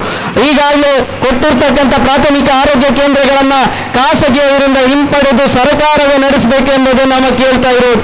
ಎಲ್ಲೆಲ್ಲಿ ತಾಲೂಕು ಆಸ್ಪತ್ರೆಗಳಲ್ಲಿ ಸರ್ಕಾರಿ ಏನು ಆರೋಗ್ಯ ಕೇಂದ್ರಗಳಲ್ಲಿ ವೈದ್ಯರಿಲ್ವೋ ಅಲ್ಲಿಗೆ ಸರ್ಕಾರದ ವೈದ್ಯರನ್ನು ನೇಮಿಸಿ ಅಂತ ನಾವು ಕೇಳ್ತಾ ಇರೋದು. ಎಲ್ಲೆಲ್ಲಿ ಪ್ರಾಥಮಿಕ ಆರೋಗ್ಯ ಸಮುದಾಯ ಆಸ್ಪತ್ರೆಗಳಲ್ಲಿ ಏನು ಮದ್ದಿಲ್ವೋ, ಚಿಕಿತ್ಸೆ ಇಲ್ವೋ, ಅದು ಅಲ್ಲಿ ಬೇಕಾದಂಥ ಮೂಲಭೂತ ಸೌಕರ್ಯ ಇಲ್ವೋ ಅಲ್ಲಿಗೆ ಆ ಮೂಲಭೂತ ಸೌಕರ್ಯಗಳನ್ನು ಒದಗಿಸಿ ಅಂತ ನಾವು ಕೇಳ್ತಾ ಇರೋದು. ಆದರೆ ನೀವು ನಮ್ಮನ್ನು ಏನು ಹೇಳ್ತಾ ಇದ್ದೀರಾ? ಬೀದಿಯಲ್ಲಿ ನಿಂತು ಹೋರಾಡುವವರಿಗೆ ಏನು ಗೊತ್ತು? ನಮ್ಮನ್ನ ವ್ಯಂಗ್ಯದ ಮಾತಿನಲ್ಲಿ ನೀವು ಹಂಗಿಸ್ತಾ ಇದ್ದೀರಾ. ಹೋರಾಟದ ಬಗ್ಗೆ ನಿಮಗೆ ಯಾವುದೇ ಮನೋಭಾವನೆ ಇಲ್ಲ. ಹೋರಾಟದ ಹಿನ್ನೆಲೆಯಿಂದ ಬಂದ ಕಾಂಗ್ರೆಸ್ ಪಕ್ಷ ಅಂತ ಹೇಳ್ತೀರಾ. ಆದರೆ ಹೋರಾಟದ ಮಹತ್ವ ಏನು ಅನ್ನೋದನ್ನು ನೀವು ಇನ್ನೂ ಕೂಡ ಅರ್ತಿಲ್ಲ. ಹೋರಾಟ ಅಂದ್ರೆ ನಾವು ಬೀದಿಯಲ್ಲಿ ಕೂರುವವರಲ್ಲ. ಬೀದಿಯಲ್ಲಿ ಕೂತು ನಾವು ಕೇಳುವಂತ ವಿಷಯ ಜನರ ಬದುಕಿನ ಪ್ರಶ್ನೆ ಕೇಳ್ತಾ ಇರು. ನಾವು ಬೀದಿಯಲ್ಲಿ ಕೂತು ಖಾಸಗಿ ಮೆಡಿಕಲ್ ಕಾಲೇಜುಗಳ ಲಾಬಿಗೆ ಮನೆಯಲಿಕ್ಕೆ ಅಥವಾ ಲಾಬಿಗಳ ಪರವಾಗಿ ನಿಂತು ಮಾತಾಡೋದಲ್ಲ. ನಾವಿಲ್ಲಿ ಬದುಕತಕ್ಕಂಥ ಉಳ್ಳಾಲ ಭಾಗದ ಜನರ ಬದುಕಿನ ಪ್ರಶ್ನೆಯನ್ನು, ಅವರ ಮೂಲಭೂತ ಪ್ರಶ್ನೆಗಳನ್ನ ಎತ್ತಿಟ್ಟು ಮಾಡುವಂತ ಹೋರಾಟ. ಏನು ಸಾಧ್ಯ ಇದ್ರೆ ಬೀದಿಯಲ್ಲಿ ಹೋರಾಟ ಮಾಡುವವರು ನೀವು ನಡೆಸಿ ನೋಡಿ. ನಮ್ಗೆ ನಡೆಸಲಿಕ್ಕೆ ಆಗುದಿಲ್ಲ, ಬೇಕಿದ್ರೆ ನಿಮ್ಗೆ ಕೊಡ್ತೀವಿ ಅಂತ ನೀವು ಹೇಳಿದ್ದು, ನೀವು ಕೊಟ್ಟು ನೋಡಿ. ನೀವು ಮೊದಲು ಕೊಡುವುದಾದ್ರೆ ನಿಮ್ಮ ಆರೋಗ್ಯ ಸಚಿವ ಸ್ಥಾನವನ್ನು ಬಿಟ್ಟು ಕೆಳಗೆ ಬನ್ನಿ. ಆ ಸಚಿವ ಸ್ಥಾನದಲ್ಲಿ ನಾವು ಕೊಡ್ತೀವಿ. ಈ ಜಿಲ್ಲೆಯಲ್ಲಿ ಅದೇ ಈ ಕರ್ನಾಟಕ ರಾಜ್ಯದಲ್ಲಿ ಆರೋಗ್ಯ ಕ್ಷೇತ್ರವನ್ನು, ಸಾರ್ವಜನಿಕ ಆರೋಗ್ಯ ಇಲಾಖೆಗಳನ್ನ ಹೇಗೆ ಅಭಿವೃದ್ಧಿ ಮಾಡಬೇಕು ಅಂತ ನಾವು ತೋರಿಸಿಕೊಡ್ತೀವಿ. ನೀವು ಆ ಕುರ್ಚಿಯಿಂದ ಕೆಳಗೆ ನಾವು ತೋರಿಸ್ಕೊಡ್ತೀವಿ. ನೀವು ಸಾಧ್ಯ ಆದರೆ ನೀವು ನಡೆಸಿಕೊಡಿ ಅಂತ ಹೇಳ್ತೀರಲ್ಲ, ನಾವು ನಡೆಸಿಕೊಡ್ತೀವಿ. ನಮಗೆ ಕೊಡಿ ಆರೋಗ್ಯ ಸಚಿವ ಸ್ಥಾನ. ನಾವು ಹೇಗೆ ಇಲ್ಲಿಯ ಕರ್ನಾಟಕ ರಾಜ್ಯದ ಆರೋಗ್ಯ ಕ್ಷೇತ್ರವನ್ನು ಸುಧಾರಿಸಬೇಕು ಅನ್ನೋದು ನಮಗೆ ಗೊತ್ತಿದೆ. ಇಲ್ಲಿಯ ಮತ್ತು ಬಿಜೆಪಿಯವರು ಏನು ಹೇಳ್ತಾ ಇದ್ದಾರೆ ಅಂದ್ರೆ, ಏನು ದಕ್ಷಿಣ ಕನ್ನಡ ಜಿಲ್ಲೆಗೆ ಅವತ್ತು ಪ್ರಿಯಾಂಕ ಖರ್ಗೆ ಅವರು ಏನು RSS ಅನ್ನ ಟಾರ್ಗೆಟ್ ಮಾಡಿ ಮಾತಾಡುವಂತ ಸಂದರ್ಭದಲ್ಲಿ ದಕ್ಷಿಣ ಕನ್ನಡ ಜಿಲ್ಲೆಯಲ್ಲಿ 8-10 ಖಾಸಗಿ ಮೆಡಿಕಲ್ ಕಾಲೇಜ್ ಇದೆ, ಕಲಬುರಗಿಯಲ್ಲಿ ಏನಿದೆ ಅಂತ ಅವರಿಗೆ ಉತ್ತರ ಕೊಟ್ಟು ಏನಿದೆ ಅಂತ. ದಕ್ಷಿಣ ಕನ್ನಡ ಜಿಲ್ಲೆಯಲ್ಲಿರುವ 8-10 ಖಾಸಗಿ ಮೆಡಿಕಲ್ ಕಾಲೇಜು ಯಾರ್ದು ಸ್ವಾಮಿ? ಬಿಜೆಪಿಯವರು ಕಟ್ಟಿರೋದ ಅಥವಾ ಕಾಂಗ್ರೆಸ್ನವರು ಕಟ್ಟಿರೋದ? ಖಾಸಗಿ ದನಿಗಳು ಕಟ್ಟಿರುವಂತ ಆಸ್ಪತ್ರೆ. ಅದನ್ನ ನಿಮ್ಮ ಸಾಧನೆ ಅಂತ ಹೇಳ್ತಾ ಇದ್ದೀರಾ. ನಿಮ್ಗೆ ನಾಚಿಕೆ ಆಗೋದಿಲ್ಲ. ಅದೇ ಕಲಬುರಗಿಯನ್ನು ನೋಡಿದ್ರೆ ನಮ್ಗೆ ಕಲಬುರಗಿ ನಿಜಕ್ಕೂ ಕೂಡ ಸ್ವಲ್ಪ ಆದ್ರೂ ಅಭಿವೃದ್ಧಿಯಾಗಿದೆ. ಅಲ್ಲಿ ಜಯದೇವ ಹೃದ್ರೋಗ ಆಸ್ಪತ್ರೆ ಇದೆ, ಅಲ್ಲಿ ಕಿದ್ವಾಯಿ ಕ್ಯಾನ್ಸರ್ ಆಸ್ಪತ್ರೆ ಘಟಕ ಇದೆ. ನಮ್ಮ ಜಿಲ್ಲೆಯಲ್ಲಿ ಎಲ್ಲಿದೆ? ನಮ್ಮ ಜಿಲ್ಲೆಯಲ್ಲಿ ಒಂದು ಹೃದ್ರೋಗ ಆಸ್ಪತ್ರೆಯನ್ನು ತರಲಿಕ್ಕೆ ನಿಮ್ಮಿಂದ ಸಾಧ್ಯ ಆಗಿಲ್ಲ. ಅಥವಾ ಕಿದ್ವಾಯಿ ಅಂತ ಕ್ಯಾನ್ಸರ್ ಆಸ್ಪತ್ರೆಯನ್ನು ತರಲಿಕ್ಕೆ ನಿಮ್ಮಿಂದ ಸಾಧ್ಯ ಆಗ್ತಾ ಇಲ್ಲ. ನಿಮಾನ್ಸ್ನಂತ ಒಂದು ಮಾನಸಿಕ ನರ ತಗ್ಗಂತ ಆಸ್ಪತ್ರೆಗಳನ್ನು ನಿಮ್ಮಿಂದ ತರಲಿಕ್ಕೆ ಸಾಧ್ಯ ಆಗ್ತಾ ಇಲ್ಲ. ನೀವು ಅವತ್ತು ಭಾರಿ ಬೇಡಿಕೆ ಚಳಿಗಾಲದ ಅಧಿವೇಶನದಲ್ಲಿ ನೀವು ಹೇಳಿದ್ರಲ್ಲ, ಏನು ನಾವು ದಕ್ಷಿಣ ಕನ್ನಡ ಜಿಲ್ಲೆಗೆ ಒಂದು ಕ್ಯಾನ್ಸರ್ ಘಟಕ, ಹೃದ್ರೋಗ ಘಟಕವನ್ನು ಜಯದೇವವನ್ನು ತರ್ತೀವಿ ಅಂತ ಹೇಳಿದ್ರು. ಆದರೆ ಈವರೆಗೂ ಕೂಡ ತರಲಿಕ್ಕೆ ಸಾಧ್ಯ ಆಯ್ತಾ? ಅದರ ಬಗ್ಗೆ ಮಾತೇ ಇಲ್ಲ, ಧ್ವನಿಯೇ ಇಲ್ಲ. ಆದರೆ ಅಂಥ ಆಸ್ಪತ್ರೆಗಳನ್ನು ತರಬೇಕೆಂದು DYFI ಪ್ರಬಲವಾಗಿ ಒತ್ತಾಯ ಮಾಡ್ತಾ ಇದೆ. ಆ ಹೋರಾಟವನ್ನು ಇನ್ನಷ್ಟು ಮುಂದುವರಿತಾ ಇದೆ. ಇವತ್ತು ಆರೋಗ್ಯ ಮಂತ್ರಿಯಾಗಿ ನೀವು ಬಂದಿರಬಹುದು. ಆರೋಗ್ಯ ಕ್ಷೇತ್ರದ ಅಥವಾ ಅಭಿವೃದ್ಧಿಗೆ ಸರ್ಕಾರಿ ಆಸ್ಪತ್ರೆಗಳನ್ನು ಬಲಪಡಿಸಲಿಕ್ಕೆ ನಡೆಸತಕ್ಕಂಥ ಹೋರಾಟ ಇನ್ನಷ್ಟು ತೀವ್ರಗೊಳ್ಳುತ್ತೆ. ಈ ಹೋರಾಟವನ್ನು ಸಾಧ್ಯವಾದರೆ ನಿಲ್ಲಿಸಿ ನೋಡಿ. ಈ ಹೋರಾಟ DYFIನ ದಕ್ಷಿಣ ಕನ್ನಡ ಜಿಲ್ಲೆಯಲ್ಲಿ ಸರ್ಕಾರಿ ಮೆಡಿಕಲ್ ಕಾಲೇಜ್ ಪ್ರಾರಂಭವಾಗುವವರೆಗೂ ಅಥವಾ ಈ ಸರ್ಕಾರಿ ಆಸ್ಪತ್ರೆಗಳನ್ನು ಬಲಪಡಿಸುವಂತ ಈ ಚಳುವಳಿ ಇನ್ನಷ್ಟು ತೀವ್ರಗೊಳ್ಳುತ್ತೆ ಎಂಬ ಎಚ್ಚರಿಕೆಯನ್ನ ಆಳುವಂತ ಸರ್ಕಾರಗಳಿಗೆ ಮತ್ತು ಶಾಸಕರಿಗೆ, ಇಲ್ಲಿಯ ಸಚಿವರಿಗೂ ಕೂಡ ಎಚ್ಚರಿಕೆಯನ್ನ ಕೊಡ್ತಾ ಇದ್ದೀವಿ. ಏನು ಆಸ್ಪತ್ರೆ ಅಂದ್ರೆ ಕೇವಲ ಇಲ್ಲಿ ಸರ್ಕಾರಿ ಆಸ್ಪತ್ರೆಗಳನ್ನ ಲಾಬಿಯನ್ನ ಮಾಡಲಿಕ್ಕೆ ಅಂತ ನೀವು ತಿಳ್ಕೊಂಡಿದ್ದೀರಾ.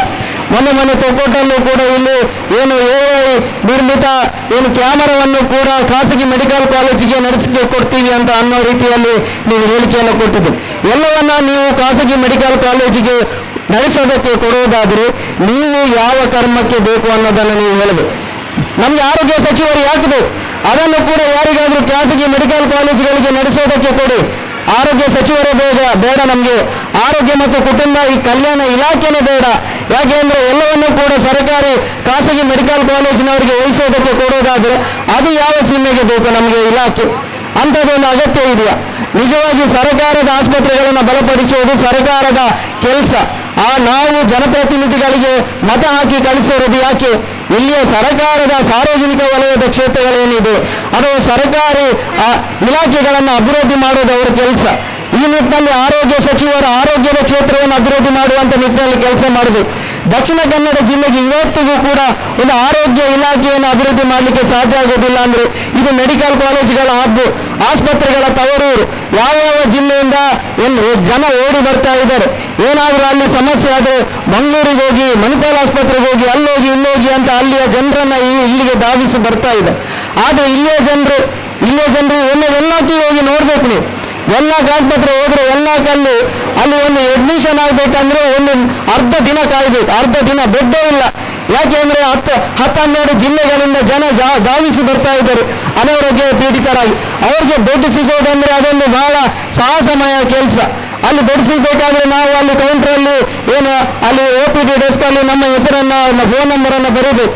ಏನಾದರೂ ತುರ್ತು ಸಂದರ್ಭದಲ್ಲಿ ಧಾವಿಸಿ ಬಂದ್ರೆ ಅವನ ಗತಿ ಆಯ್ತು, ಅವನು ಸಾಯದಂದೇ ವಾಸಿ.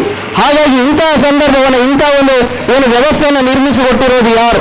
ಇಲ್ಲಿ ಆಳುವ ಸರ್ಕಾರಗಳ ತಪ್ಪಾದ ನೀತಿ ಮತ್ತು ಸರ್ಕಾರದ ಆಸ್ಪತ್ರೆಗಳನ್ನು ಕಡೆಗಣಿಸಿರುವುದು, ಆರೋಗ್ಯ ಕ್ಷೇತ್ರವನ್ನೇ ಕಡೆಗಣಿಸಿರುವುದು ಬಹಳ ಮುಖ್ಯವಾದ ಇನ್ನಿರುವಂಥ ಉದ್ದೇಶ. ಇದನ್ನು ಕಡೆಗಣಿಸುವುದು ಯಾಕೆ ಅಂತಂದ್ರೆ ಸರ್ಕಾರಿ ಆಸ್ಪತ್ರೆಗಳನ್ನು, ಸರ್ಕಾರಿ ಮೆಡಿಕಲ್ ಕಾಲೇಜುಗಳ ಧ್ವನಿಗಳನ್ನು ಪೋಷಿಸುವಂಥ ಕೆಲಸಗಳನ್ನು ನೀವು ತೆರೆಮರೆಯಲ್ಲಿ ನಡೆಸ್ತಾ ಇದ್ದೀರಾ. ಇದು ಒಳ್ಳೆಯದಲ್ಲ. ಸರ್ಕಾರದ ಇಲಾಖೆಯಲ್ಲಿ ಇರ್ತಕ್ಕಂಥ ಆರೋಗ್ಯ ಸಚಿವರು ಸರ್ಕಾರದ ಆಸ್ಪತ್ರೆಗಳನ್ನು, ಸರ್ಕಾರದ ಸಾರ್ವಜನಿಕ ಆರೋಗ್ಯ ಮತ್ತು ಕುಟುಂಬ ಕಲ್ಯಾಣ ಇಲಾಖೆಯ ಆಸ್ಪತ್ರೆಗಳನ್ನು, ಆರೋಗ್ಯ ಕೇಂದ್ರಗಳನ್ನು, ಸಮುದಾಯ ಆಸ್ಪತ್ರೆಗಳನ್ನು, ತಾಲೂಕು ಆಸ್ಪತ್ರೆಗಳನ್ನು ಅಭಿವೃದ್ಧಿ ಮಾಡುವುದು ನಿಮ್ಮ ಕೆಲಸ. ಆ ನಿಟ್ಟಿನಲ್ಲಿ ನೀವು ಈ ಒಂದು ಅಭಿವೃದ್ಧಿಗೆ ಮುನ್ನುಡಿಯನ್ನು ಬರೀಬೇಕು. ಇಲ್ಲದಿದ್ದರೆ ಈ ಹೋರಾಟ ಇನ್ನಷ್ಟು ತೀವ್ರಗೊಳ್ಳುತ್ತೆ. ಆ ನಿಟ್ಟಿನಲ್ಲಿ DYFI ಈ ಒಂದು ಹೋರಾಟವನ್ನು ಉಳ್ಳಾಲ ತಾಲೂಕಲ್ಲಿ ತಾಲೂಕು ಆಸ್ಪತ್ರೆ ನಿರ್ಮಾಣ ಆಗಬೇಕು, ಜನಸಂಖ್ಯೆಗೆ ಅನುಗುಣವಾಗಿ ಪ್ರಾಥಮಿಕ ಮತ್ತು ಕಮ್ಯುನಿಟಿ ಹೆಲ್ತ್ ಸೆಂಟರ್ ಆಗಬೇಕು ಅನ್ನೋದೊಂದು ಪ್ರಬಲ ಬೇಡಿಕೆಯನ್ನು ಇಟ್ಟು ಹೋರಾಟ ಮಾಡಿದ್ದೀರಿ. ಈ ಪ್ರತಿಭಟನೆಗೆ ಭಾಗವಹಿಸಿದಂಥ ಎಲ್ಲರಿಗೂ ಕೂಡ ಅಭಿನಂದನೆಯನ್ನು ಸಲ್ಲಿಸುತ್ತಾ ಈ ಸಂದರ್ಭದಲ್ಲಿ ಮಾತಾಡಲಿಕ್ಕೆ ಅವಕಾಶ ಕೊಟ್ಟು ಎಲ್ರಿಗೂ ವಂದಿಸುತ್ತಾ ನನ್ನ ಮಾತನ್ನು ಕೊನೆಗೊಳಿಸ್ತಾ ಇದ್ದೀನಿ. ಇನ್ಕಿಲಾಬ್ ಜಿಂದಾಬಾದ್. ಧನ್ಯವಾದ ಸಂತೋಷ್ ಬಿಗಾಲಿಂದ್ರೆಗೆ. ನಮ್ಮ ಈ ಪ್ರತಿಭಟನೆಗೆ DYFI ಉಳ್ಳಾಳ ತಾಲೂಕದ ಮಾಜಿ ಅಧ್ಯಕ್ಷ ರಜಾಕ್ ಮಂಟಪದವರು, ಅಂಚನೆ ರಿಜ್ವಾನ್ ಆಲಡ್ಕೊಳ್ಳರು, ಅಮೀರ್ ಉಳ್ಳಾಲ್ ಬೈಲಿಲ್ಲರು ಮಕ್ಕಳು ಮಾತಾಡಲ ಸ್ವಾಗತ ಮಾಡ್ತಮ್ಮ ದಿಲ್ಬಗ್. ಈ ಪ್ರತಿಭಟನೆ ಉದ್ದೇಶಿಸಿದ DYFI ಉಳ್ಳಾಳ ತಾಲೂಕದ ಅಧ್ಯಕ್ಷರ ಅಂಚನ ನಿತಿನ್ ಕುತ್ತಾರ್ ಮೇಲೆ ಪಾತ್ರವನ್ನು ಕೇಳಿದರು. ಈ ಪ್ರತಿಭಟನೆಯಲ್ಲಿ ನೇತೃತ್ವ ವಹಿಸಿ ಮಾತಾಡಿದಂಥ DK ಇಮ್ತಿಯಾಜ್ ಅವರೇ, ಕಾರ್ಯದರ್ಶಿಯಾದಂಥ ಸಂತೋಷ್ ಬಜಾಲ್ ಅವರೇ, ಇಲ್ಲಿ ಸೇರಿರುವಂಥ DYFIನ ಸಂಗಾತಿಗಳೇ, ಮಾಧ್ಯಮ ಮಿತ್ರರೇ, DYFIನ ಬಹುಕಾಲದ ಬೇಡಿಕೆಯಾದಂಥ ಜಿಲ್ಲೆಯಲ್ಲಿ ಆರೋಗ್ಯ ಕ್ಷೇತ್ರವನ್ನು ಸುಧಾರಿಸುವ ನಿಟ್ಟಿನಲ್ಲಿ ಸರ್ಕಾರಿ ಮೆಡಿಕಲ್ ಕಾಲೇಜನ್ನು ಸ್ಥಾಪನೆ ಮಾಡಬೇಕು, ವೆಲ್ಲಾಕನ್ನು ಮೇಲ್ದರ್ಜೆಗೆ ಏರಿಸಬೇಕು, ಅದರ ಜೊತೆಗೇ ಗ್ರಾಮಗಳಲ್ಲಿರುವಂಥ ಪ್ರಾಥಮಿಕ ಆರೋಗ್ಯ ಕೇಂದ್ರಗಳನ್ನು ಮೇಲ್ದರ್ಜೆ ಏರಿಸಬೇಕು, ವಿವಿಧ ಬೇಡಿಕೆ ಇಟ್ಕೊಂಡು ಶತಮಾನದಿಂದ ಈ DYFI ಹೋರಾಟವನ್ನು ಮಾಡ್ಕೊಂಡು ಬಂದಿದೆ. ಅದರಲ್ಲಿ ಮುಖ್ಯವಾಗಿ ಉಳ್ಳಾಲ ತಾಲೂಕಾಗಿ 6 ವರ್ಷ ಕಳೆದರೂ ಕೂಡ ಉಳ್ಳಾಲದ ಜನರಿಗೆ ಬೇಕಾಗಿರುವಂಥ ಜನರ ಆರೋಗ್ಯವನ್ನು ಸುಧಾರಿಸುವ ನಿಟ್ಟಿನಲ್ಲಿ ತಾಲೂಕು ಆಸ್ಪತ್ರೆಯನ್ನು ಸ್ಥಾಪನೆ ಮಾಡಬೇಕು ಅಂತ ಬೇಡಿಕೆಯನ್ನು ಇಟ್ಕೊಂಡು ಸಾಂಕೇತಿಕವಾದಂಥ ಪ್ರತಿಭಟನೆಗಳನ್ನು ನಾವು ಈಗಾಗಲೇ ಮಾಡಿದ್ದೇವೆ. ನಮ್ಮ ಘಟಕದ ಸಂಗಾತಿಗಳು ಅಲ್ಲಲ್ಲಿ ಪ್ರತಿಭಟನೆಗಳನ್ನು ಮಾಡಿ ಮನವಿಯನ್ನು ಕೂಡ ಸಲ್ಲಿಸಿದ್ದಾರೆ. ಆದರೆ ಹೀಗಾಗಿ ಇಷ್ಟವರೆಗೂ ಕೂಡ ಆ ಬಗ್ಗೆ ಸರ್ಕಾರವಾಗಲಿ, ಇಲ್ಲಿರುವಂಥ ಸಚಿವರಾಗಲಿ, ಶಾಸಕರಾಗಲಿ ಆ ಬಗ್ಗೆ ಯಾವುದೇ ರೀತಿಯ ಪ್ರತಿಕ್ರಿಯೆಗಳನ್ನಾಗಲಿ ಅಥವಾ ಆ ಬಗ್ಗೆ ಸರಿಯಾದಂಥ ಕ್ರಮಗಳನ್ನಾಗಿ ಮಾಡಿಲ್ಲ. ಈಗ ನಾವು ಪ್ರತಿಭಟನೆ ಮಾಡಿದಂಥ ಸಂದರ್ಭದಲ್ಲಿ ನಮ್ಮ ಕ್ಷೇತ್ರದ ಶಾಸಕರಾದಂಥ UT ಖಾದರ್ ಅವರು ವಿಧಾನಸಭೆಯ ಸ್ಪೀಕರ್ ಆಗಿದ್ರು. ಆದರೆ ಈಗ ಅವರು ಸಚಿವರಾಗಿ ಪ್ರಮಾಣ ವಚನ ಸ್ವೀಕರಿಸಿ ಆರೋಗ್ಯ ಸಚಿವರಾಗಿದ್ದಾರೆ. ಈಗ ಅವರಿಗೆ ಬೇಕಾದಂಥ ಅವಕಾಶಗಳು ನಮ್ಮ ಉಳ್ಳಾಲ ತಾಲೂಕಿನ ಜನರಿಗಾಗಿ ಕೆಲಸವನ್ನು ಮಾಡಬೇಕಂತ ಅವರ ಉದ್ದೇಶ ಇದ್ರೆ, ಜನ ಪರವಾದಂಥ ಕೆಲಸನ ಮಾಡುವಂಥ ಉದ್ದೇಶ ಇದ್ರೆ ಖಂಡಿತವಾಗ್ಲೂ ಈ DYFIನ ಬೇಡಿಕೆಯನ್ನು ನೀವು ಈಡೇರಿಸಬೇಕು. ಈಗಾಗಲೇ BK ಇಮ್ತಿಯಾಜ್ ಅವರು, ಸಂತೋಷ್ ಬಜಾಲ್ ವಿಚಾರಗಳನ್ನು ಹೇಳಿದ್ದು, ನಮ್ಮ ಜಿಲ್ಲೆಯಲ್ಲಿರುವಂಥ ಪ್ರಾಥಮಿಕ ಆರೋಗ್ಯ ಕೇಂದ್ರಗಳನ್ನು ಖಾಸಗಿಯವರಿಗೆ ಕೊಡ್ತಾ ಇದ್ದಾರೆ. ಅದರಲ್ಲಿ ಮುಖ್ಯವಾಗಿ ಅದನ್ನು ಸಮರ್ಥಿಸುವ ನಿಟ್ಟಿನಲ್ಲಿಯೂ ಕೂಡ UT ಖಾದರ್ ಅವರು ಪ್ರೆಸ್ ಮೀಟ್ಗಳನ್ನು ಮಾಡಿದ್ದಾರೆ. ಹೌದು, ಖಾಸಗಿ ಮೆಡಿಕಲ್ ಕಾಲೇಜಿಗೆ ಕೊಟ್ಟರೆ ಇಲ್ಲಿಯ ವೈದ್ಯರ ಪೇಷಂಟ್ಗಳ ಸಂಖ್ಯೆ ಜಾಸ್ತಿ ಆಗಬಹುದು. ಆದರೆ ಉದ್ಯೋಗದ ಬಗ್ಗೆ ಏನು ಮಾಡ್ತೀರಿ ನೀವು?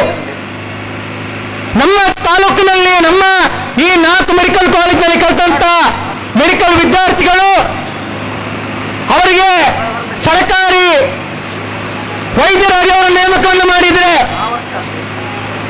ನಮ್ಮ ತಾಲೂಕಿನಲ್ಲಿ ನಮ್ಮ ಜಿಲ್ಲೆಗಳಲ್ಲಿ ಸಾವಿರಾರು ವಿದ್ಯಾರ್ಥಿಗಳು ನರ್ಸಿಂಗ್ ವಿದ್ಯಾಭ್ಯಾಸ ಮುಗಿಸಿ ವಿದೇಶಕ್ಕೆ ಉದ್ಯೋಗಕ್ಕಾಗಿ ಹೋಗುವಂತ ಪರಿಸ್ಥಿತಿ ಇದೆ. ಅವರಿಗೆ ಸರ್ಕಾರಿ ಕೆಲಸವನ್ನು ಕೊಡಿ. ಸರ್ಕಾರಿ ಪ್ರಾಥಮಿಕ ಆರೋಗ್ಯ ಕೇಂದ್ರದಲ್ಲಿ ಅವರನ್ನು ನರ್ಸ್ಗಳನ್ನಾಗಿ ನೇಮಕ ಮಾಡಿ ಅವರನ್ನ ಮೆಡಿಕಲ್ MBBS ಮಾಡಿದಂತ ವೈದ್ಯರೆಲ್ಲ ಇಲ್ಲಿ ಉತ್ತಮವಾದಂತ ಒಂದು ಅವರಿಗೆ ಉದ್ಯೋಗದ ಭತ್ಯೆ ಆಗಿರ್ಬೋದು ಸಂಬಳವನ್ನು ಕೊಟ್ಟು ಅವರನ್ನೆಲ್ಲಿ ನೇಮಕ ಮಾಡಿ. ಈಗ ಯುಟಿಕಾದವರ ಫ್ಲೆಕ್ಸ್ಗಳು ಅಲ್ಲಲ್ಲಿ ಕಾಣಿಸ್ತಾ ಇದೆ. ಮರಳು ಮಾಫಿಯಾದವರು, ಮಣ್ಣಿನ ಮಾಫಿಯಾದವರು ಖಾಸಗಿ ಮೆಡಿಕಲ್ ಕಾಲೇಜುಗಳ ಜನರ ಭೂಮಿಗಳನ್ನು ಕಬಳಿಸಿದ ಭೂಮಿಗಳಿಗೆ ಮಣ್ಣು ಹಾಕುವಂತ ವ್ಯಕ್ತಿಗಳು ಇಲ್ಲಿ ಒಂದು ಫ್ಲೆಕ್ಸ್ಗಳನ್ನು ಹಾಕಿದ್ದಾರೆ. ಡಿವೈಎಫ್ಐ ಹೇಳುತ್ತೆ, ನಾವು ಕೂಡ ನಿಮ್ಮ ಫ್ಲೆಕ್ಸ್ ಅನ್ನು ಹಾಕ್ತೇವೆ. ಉಳ್ಳಾಲ ತಾಲೂಕಿಗೆ ತಾಲೂಕು ಆಸ್ಪತ್ರೆಯನ್ನು ನೀವು ಮಂಜೂರು ಮಾಡಿದ್ರೆ ನಾವು ಕೂಡ ಡಿವೈಎಫ್ಐನ ಪ್ರತಿಯೊಬ್ಬರ ಹೆಸರಲ್ಲಿ ಕೂಡ ಫ್ಲೆಕ್ಸ್ ಅನ್ನು ಹಾಕ್ತೇವೆ. ಫ್ಲೆಕ್ಸ್ಗಳನ್ನು ಹಾಕಿ ನೀವು ಕೂಡ ಅಭಿನಂದನೆ ಸಲ್ಲಿಸ್ತೇವೆ. ಯುಟಿಕಾದಲ್ಲಿರುವಂಥದ್ದು ಖಾಸಗಿ ಮೆಡಿಕಲ್ ಕಾಲೇಜುಗಳನ್ನ ನಡೆಸಲಿಕ್ಕಲ್ಲ, ಅವರ ಪರವಾಗಿ ವಕಾಲತನ್ನು ವಹಿಸಲಿಕ್ಕಲ್ಲ. ಯುಟಿಕಾದರಿಗೆ ಇಲ್ಲಿ ಮತವನ್ನು ಚಲಾಯಿಸಿರುವಂಥದ್ದು ಇಲ್ಲಿಯ ಜನಗಳು. ಯುಟಿಕಾದರವರು ಆಲೋಚನೆಯನ್ನು ಮಾಡಬೇಕು. ತಾಲೂಕಾಗಿ ನಾನು ಇತ್ತೀಚೆಗೆ ಒಂದು ಪಂಚಾಯತ್ನ PDO ಚರ್ಚೆಯನ್ನು ಮಾಡಿದ ಒಂದು ಮನವಿ ಕೊಡುವ ಸಂದರ್ಭದಲ್ಲಿ ಅವರೇ ಹೇಳ್ತಾರೆ, ಇವತ್ತು ಸರ್ಕಾರಿ ಅಧಿಕಾರಿಗಳೇ ಹೇಳ್ತಾರೆ, ನಮ್ಮ ಉಳ್ಳಾಲ ತಾಲೂಕು ಹೆಸರಿಗೆ ಮಾತ್ರ ತಾಲೂಕಾಗಿದೆ, ಇಲ್ಲಿ ಯಾವುದೇ ಆಡಳಿತದ ಕಚೇರಿಗಳಿಲ್ಲ, ಇಲ್ಲಿ ರೆವೆನ್ಯೂ ಕೆಲಸ ಮಾಡಬೇಕಾದ್ರೆ ಕಚೇರಿಗಳಿಲ್ಲ, ಯಾವುದೇ ಒಂದು ನ್ಯಾಯಾಲಯ ಕೂಡ ಇವತ್ತು ಸ್ಥಾಪನೆ ಆಗಿಲ್ಲ. ನಾವೊಂದು ಬರ್ತ್ ಸರ್ಟಿಫಿಕೇಟ್ ಅನ್ನ ತಿದ್ದುಪಡಿ ಮಾಡಬೇಕಾದ್ರೆ ಮಂಗಳೂರಿಗೆ ಹೋಗಬೇಕಾಗಿದೆ. ಹಾಗಾಗಿ ಈ ಎಲ್ಲಾ ಸಮಸ್ಯೆಗಳನ್ನ ಇವತ್ತು ಯುಟಿಕಾದರವರು ಸಚಿವರಾಗಿದ್ದಾರೆ. ಅವರು ಈ ಬಗ್ಗೆ ಕಾಳಜಿಯನ್ನು ವಹಿಸಬೇಕಾಗಿದೆ. ನೀವು ನಿಜವಾಗಿ ಜನಪರವಾಗಿದ್ರೆ ಈ ಒಂದು ಬಗ್ಗೆ ಚಿಂತನೆಯನ್ನು ಮಾಡಬೇಕು. ಈ ಡಿವೈಎಫ್ಐನ ಪ್ರತಿಭಟನೆ ಇವತ್ತು ಇನ್ನು ಅರ್ಥವಾಗಿ ನಾವು ಹೇಳ್ತಾ ಇದ್ದೇವೆ. ಯುಟಿಕಾದರವರು ಸಚಿವರಾಗಿ ಒಂದು ಪ್ರಮಾಣ ವಚನ ಸ್ವೀಕರಿಸಿದ ತಕ್ಷಣದಲ್ಲೇ ಪ್ರತಿಭಟನೆ ಕಾಣುವಂತದ್ದು ಡಿವೈಎಫ್ಐ ಮಾತು ಅನಿಸುತ್ತೆ. ಆದ್ರೆ ಇದು ಡಿವೈಎಫ್ಐ ಪ್ರತಿಭಟನೆಯಾಗಿ ನೀವು ಕಾಣಬೇಡಿ. ಇದೊಂದು ಅರ್ಥವಾಗಿ ಜನರ ಬೇಡಿಕೆ ಪಟ್ಟಿಗಳನ್ನು ನಾವು ಇಡ್ತಾ ಇದ್ದೇವೆ. ಈ ಬಗ್ಗೆ ನೀವು ಚರ್ಚೆಯನ್ನು ಮಾಡಿ ಸರ್ಕಾರದ ನೀವೇ ಒಂದು ಈಗ ಮುಖ್ಯಮಂತ್ರಿ ಆಗಿರುವಂತ ಬಣದಲ್ಲಿ ಗುರುತಿಸಿಕೊಂಡಿದ್ದೀರಿ. ಹಾಗಾಗಿ ಈ ಬಗ್ಗೆ ಒಂದು ಸರಿಯಾದಂತಹ ನಿರ್ಧಾರಗಳನ್ನು ತಗೊಂಡು ಜಿಲ್ಲೆಗೆ ನಮ್ಮ ತಾಲೂಕಿಗೆ ಒಂದು ಸುಸಜ್ಜಿತವಾದಂತ 100 ಹಾಸಿಗೆಗಳ ತಾಲೂಕು ಆಸ್ಪತ್ರೆಯನ್ನು ಮಂಜೂರು ಮಾಡಬೇಕು ಅನ್ನೋ ನಿಟ್ಟಿನಲ್ಲಿ ಒತ್ತಾಯವನ್ನು ಮಾಡುತ್ತಾ ಆ ಜೊತೆಗೇನೆ ಬೇರೆ ಬೇರೆ ಬೇಡಿಕೆಯನ್ನು ಇಟ್ಕೊಂಡು ನಾವು ಹೋರಾಟವನ್ನು ಮಾಡಿದ್ದೇವೆ. ಆ ನಿಟ್ಟಿನಲ್ಲಿ ಎಲ್ಲಾ ಬೇಡಿಕೆಗಳನ್ನು ಈಡೇರಿಸುವ ನಿಟ್ಟಿನಲ್ಲಿ ಯುಟಿಕಾದರವರು ಕಾರ್ಯಪ್ರವೃತ್ತರಾಗಬೇಕಂತ ಹೇಳ್ತಾ ನನ್ನ ಮಾತನ್ನು ಕೊನೆಗೊಳಿಸ್ತೇನೆ. ನಿತಿನ್ ಕುತ್ತಾರಂಬರವರು ಡಿವೈಎಫ್ಐ ನೇತೃತ್ವದ ಮಲ್ತಿನಂಚಿನ ಪ್ರತಿಭಟನೆಯಲ್ಲಿ 100 ಬೆಟ್ಟದ ಸರ್ಕಾರಿ ಆಸ್ಪತ್ರೆಗೆ ಬೇಡ ಅದು 3 ಪ್ರತಿಭಟನೆ ಮಂದಿಲ್ಲ. ನಮ್ಮ ತೊಕ್ಕೋಡ್ರು ದಿಂಚಿ ಈಗ ವ್ಯಾಪಾರ ತೂವರು ಕಾದರ್ ನಡೆ ಶಾಸಕರ ನಡೆ ಅಭಿವೃದ್ಧಿ ಕಡೆ ಬಂದ ಬಾದ ರಾಷ್ಟ್ರ ಮಕ್ಕ ತೋಡು ಮಲ್ದಿನದ ಕಾಲೆ ಅಭಿವೃದ್ಧಿ ಆದುಕೊಂಡು ಮೂಲು ಐನು ಸರಿ ವಿನ್ನಾದಿನಂಚಿನ ಈ ಶಾಸಕರು ಈ ತಾಲೂಕು ಕೊಡ್ತಾರೆ. ಒಂದು ಸರ್ಕಾರಿ ಇಂಜಿನಿಯರಿಂಗ್ ಕಾಲೇಜ್ ಇದ್ದಿ, ಒಂದು ಸರ್ಕಾರಿ ಮೆಡಿಕಲ್ ಕಾಲೇಜ್ ಇದ್ದಿ, ಒಂದು ಸರ್ಕಾರಿ ಪಾಲಿಟೆಕ್ನಿಕ್ ಕಾಲೇಜ್ ಇದ್ದಿ ಬಿಡ್ಲಿ ಲಾಸ್ಟ್ ಒಂದು ಗ್ರೌಂಡ್ ಕೇಂದ್ರ ಗ್ರೌಂಡ್ ಇಜ್ಜಿ ಲಾಸ್ಟ್ ಒಂದು ಸರ್ಕಾರಿ ಆಸ್ಪತ್ರೆ ಒರಿಪಾಲೆ ಬಂದಾಗ ಅವಿಲ್ಲ ಬರ್ತಂದಿಜ್ಜರು ಇತ್ತಿನ ಸರ್ಕಾರಿ ಆಸ್ಪತ್ರೆ ಪೂರ ಖಾಸಗಿ ತೆಗಲಿಗೆ ಮಾರುತ್ತಿನ ಪರಿಸ್ಥಿತಿ ಉಳ್ಳಾಲ ತಾಲೂಕು ನಿರ್ಮಾಣ ಆಗ್ತದೆ. ಅಂಚಾದುಪ್ಪನಾಗ ಈ 100 ಬೆಟ್ಟದ ಹಾಸ್ಪಿಟಲ್ ಈ ತಾಲೂಕಿಗೆ ಬರಡು ಬತ್ತಿಜಿಂದ ನಮ್ಮ ಈ ಡಿವೈಎಫ್ಐ ಕಾರ್ಯಕರ್ತರನ್ನ ವಿರಮಿಸಿಜ ಪಣೊಂದು ಈ ಪ್ರತಿಭಟನೆ ಭಾಗವಹಿಸಿದ ಮಾತರೆಗಳ ಧನ್ಯವಾದ ಕೊರೊಂದು ಈ ಪ್ರತಿಭಟನೆಗೆ ಇಂಕುಲಾಬ್ ಜಿಂದಾಬಾದ್, ಡಿವೈಎಫ್ಐ ಜಿಂದಾಬಾದ್.